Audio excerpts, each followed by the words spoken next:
మొదలు పెట్టండి. ఇవన్నీ కాదండి, 2 డైలాగులు చెప్పారా లేదా? జగన్ ఈరోజు ప్రతి ఇంట్లో కూడా పరిస్థితి ఏమిటి అని అంటే,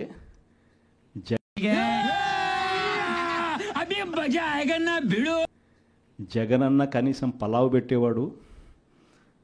ఎన్నిసార్లు ఇదే ప్రశ్న అడుగుతారా?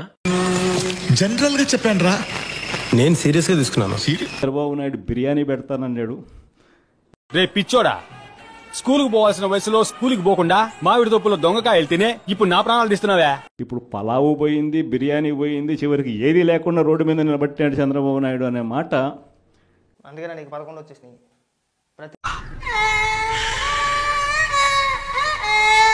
రాష్ట్ర ప్రజలందరికీ కూడా పలావు పెట్టేసాడంట, అందుకు 11 సీట్లు ఇచ్చేసారని చెప్పి మాట్లాడుతున్నాను. సిగ్గేమని అనిపిస్తుంది నీకు కొంచెమైనా సరే.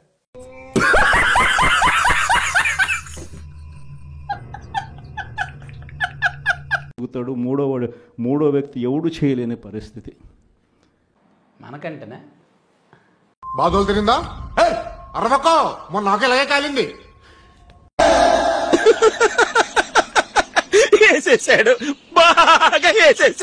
ఎవరు కూడా ఎక్కడా కూడా భయపడద్దండి.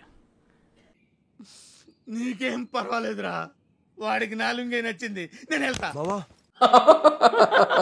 ఏమున్నా కానీ ఢీకొందాం.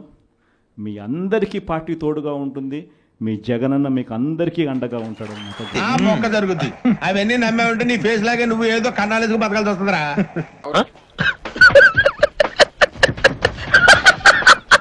మొన్న సాగునీటి సంఘం ఎన్నికలు జరిగి, అది ఎందుకు ఎన్నికలు జరుపుతారో నాకే తెలియదు. అంటే మీరు చదువుకునేది ఫస్ట్, చదువుకోండి ఫస్ట్. ఏంటి బ్రో అంత మాట అన్నావు?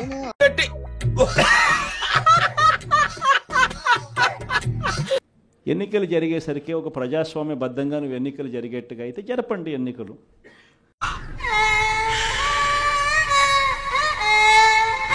అంతే తప్ప నుంచి నువ్వు నీ రైతులకు నీ వాళ్లకు మాత్రమే ఎన్ఓసీలు ఇస్తారు, ఆర్ నో డ్యూస్, రాజీనామాలు చేసి బయటికి రండి.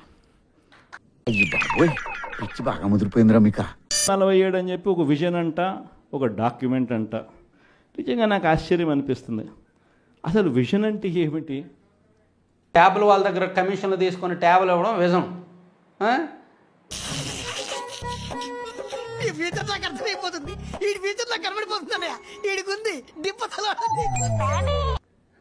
విజన్ అంటే ఏమిటి? పిల్లలకి ఇచ్చే బెల్ట్లోనే చెక్కీల్లోనే మన ఫోటోలు వేసుకోవడం విజన్.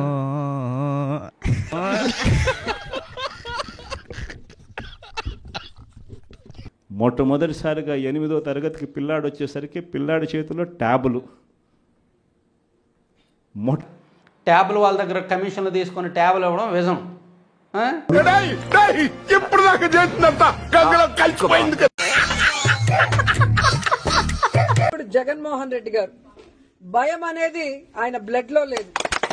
ఆయన వెనక పనిచేస్తున్న మేమందరం కూడా జగనన్న సైనికులుగా ముందుకు వెళ్తున్నాం. ఎవరికి భయపడే పరిస్థితి లేదు.